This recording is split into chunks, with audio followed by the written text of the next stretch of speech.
My name is Demetria Mitchell, and I'll be talking about the benefits of free college education. As you may know, college education has completely risen from what it used to be before. In past times, it was not nearly as high as it is now. Nelson Mandela once said, "Education is the most powerful weapon which you can use to change the world." The world we live in today is filled with a lot of violence, a lot of issues, and a lot of troubles. My thought is it's because education is too expensive and many people choose not to go to school because they simply cannot afford it. Let's talk about the cost of education. In 2015-2016, many states around the world recorded their college records.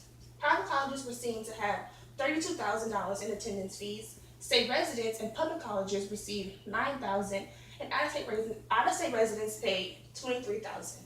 Now, those prices may look completely high, but as opposed to what they pay yearly, it's not even much. The average family has 2.54 children, and average family income is about $51,000. Now, look at that amount, and you think, well, a family can afford to send one college student to school, but it's not actually the case. In fact, once you think about expenses as far as family expenses and food costs, a family can simply not afford to send both children, let alone one child, to school for 4 years, let alone 2 years. So that becomes a big issue when you think about trying to send your child to school to better education because you simply can't afford it. Let's talk about some of the risks. I see health risks that come along with being so stressed out to want to pay for your education.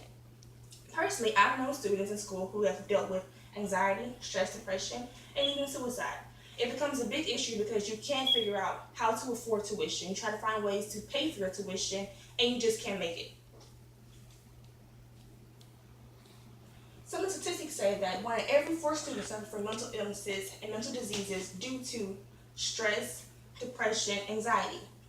Suicide is the third leading cause in death among college students. And among about 75% of those students who have mental issues don't even report it. So with that being said, they're sitting around dealing with these problems and saying nothing about it. So unfortunately, the world can't do much about it because we don't know about it because it's not recorded.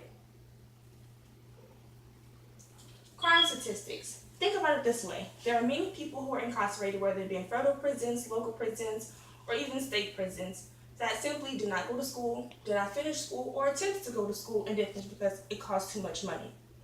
My thing is that if they had opportunities to go to college and to attend school, maybe they wouldn't be on the streets. Maybe there wouldn't be so much violence in the world today. Maybe we wouldn't have so much turmoil, so much trouble in America. Some food for thought. Nelson Mandela's quote brings you back to these type of points.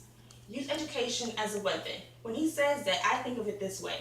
Instead of using guns and violence and drugs and whatever else as weapons, use your education to better your knowledge, to more inform yourself, that when you're fighting with a good purpose, and you're fighting with information that's actually useful.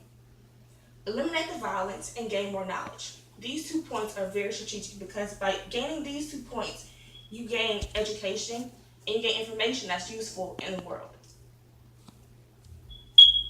Another point I like to make is debt. Many students accrue large amounts of debt during their college years.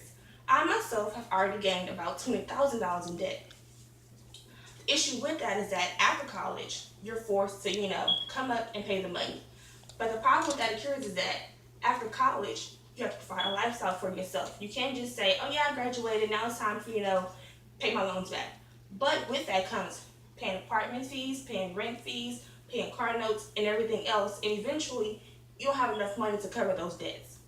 And after that, you end up dealing with issues where you can go back into the cycle of accruing anxiety, accruing depression, and accruing stress. So basically, you can't get away from it because education costs so much and it becomes so much of a burden on people in their daily lives. The benefits of free education. It lowers the crime rate. If we can offer education to students and to people in the world today, then maybe our crime rates wouldn't be so high. Maybe it wouldn't be so much violence in the world today because people will be more knowledgeable and they know more about ways to fight and ways to do things versus the negative way. It reduces mental illnesses and instability amongst college students. I think that if we could give out free education, maybe so many students wouldn't be so stressed out, wouldn't have so much anxiety, and wouldn't have so many issues because they can be knowing that Their education is free. They can focus on learning and focus on furthering their careers. It'll also decrease the amount of debt accrued over time to be paid after graduating. If you don't have to worry about, oh, once I graduate and I pay all this money back, you get stressed out. But if you think about, oh, I can graduate and no money paid back, I can just start my career, start my life, then you're better off in the future. Thank you so much for listening. I hope you enjoyed it. I've learned some information.